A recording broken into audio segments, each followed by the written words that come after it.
The USS Cyclops did not vanish into the Bermuda Triangle.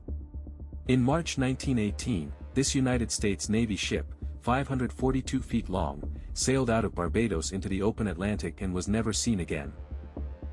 306 men were aboard. It is the largest loss of life on any American Navy ship that disappeared without a single trace, and for 100 years it has been sold to you as a supernatural mystery. It was never a mystery. The Navy's own historians know what most likely happened, and the clues were written down before the ship even left port, by her own captain. Before this is over, you will know about the cracked engine he reported in writing, the cargo that was quietly breaking her apart, and the two sister ships that vanished exactly the same way, 23 years later. The Cyclops was a collier, a ship built to haul coal, launched in 1910. By 1918 the United States was at war, and she had been put to work carrying manganese ore from Brazil up to the steel mills of the East Coast. Her captain was George Worley, and Worley was not an ordinary officer.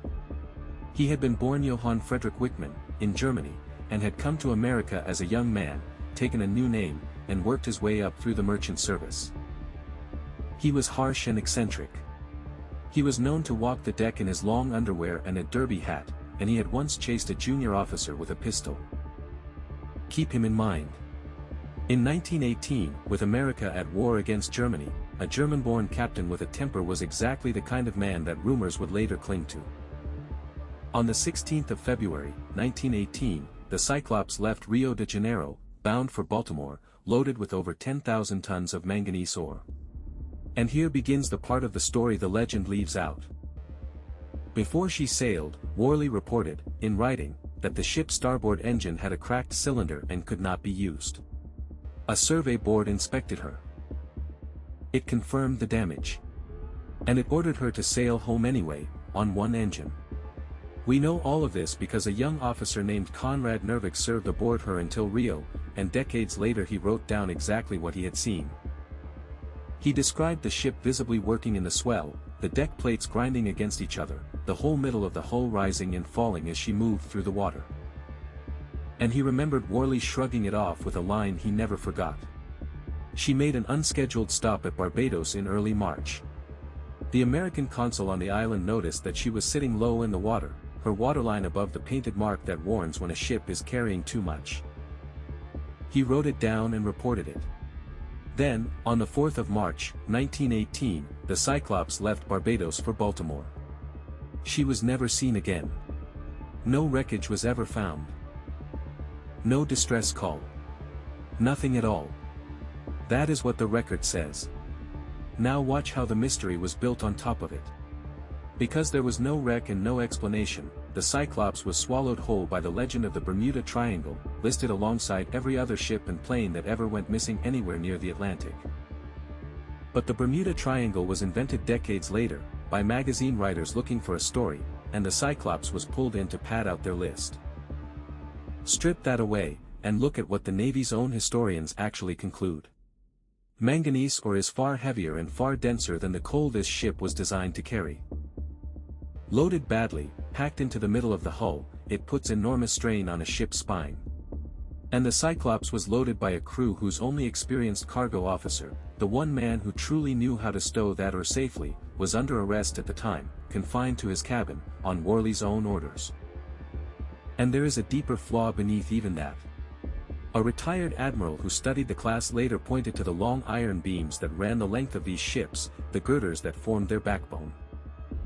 On a sister ship, those beams were found badly corroded, eaten away by the very ore they carried. A spine already weakened by rust, in a hull already flexing in the swell, carrying a cargo that concentrated its weight in exactly the wrong place. Every one of those factors on its own was survivable. Together, on a bad night, they were a death sentence. So put it together. A ship already weakened. Her backbone quietly corroding. Running on a single engine. Overloaded with a dense cargo that had been stowed by men who did not fully know how. Working hard in heavy March seas. Nervik, who had stood on that deck and felt her flex beneath his feet, believed she simply broke in two and went down in minutes. And that single explanation accounts for everything the mystery calls impossible. No time for a distress call. No boats lowered. No wreckage that anyone ever found. A ship that folds and sinks in minutes leaves nothing behind. And then there are the sisters. The Cyclops was not one of a kind. She had two nearly identical sister ships, the Proteus and the Nereus. In 1941, in the middle of a different war, both of them vanished in the Atlantic without a trace, one after the other, within weeks. Both were carrying heavy ore. Neither was sunk by a submarine. The director of the Navy's own History Command put it about as plainly as anyone could. Either something had it in for that particular class of ship, he said, or there was something wrong with the design when it was loaded with ore. Three sisters. The same cargo. The same silent, traceless end. That is not the supernatural. That is a flaw in the steel, killing the same way 3 times. Here is where I think the truth actually sits. The Cyclops was not taken by anything we cannot explain. She was a structurally strange ship, overloaded and badly stowed, running on one engine in rough seas, and she failed exactly the way her own sisters would fail decades later. Her hull gave out beneath her, and she went down far too fast for any man aboard to send a single word. There is one last thread, and it is the human one. Because Worley had been born in Germany, and because America was at war with Germany, rumors spread for years that he had betrayed the ship, handed it to the enemy, faked his own death. This is where the story stops being about the sea and starts being about us. The Navy investigated. German records were searched after the war ended. There was no evidence of any disloyalty, no plot, nothing. Worley was a difficult, strange man who went down with his ship and his crew. What killed him was not treason. It was a hull that had been quietly breaking apart for the entire voyage, and a navy that had looked at the damage and told him to sail anyway.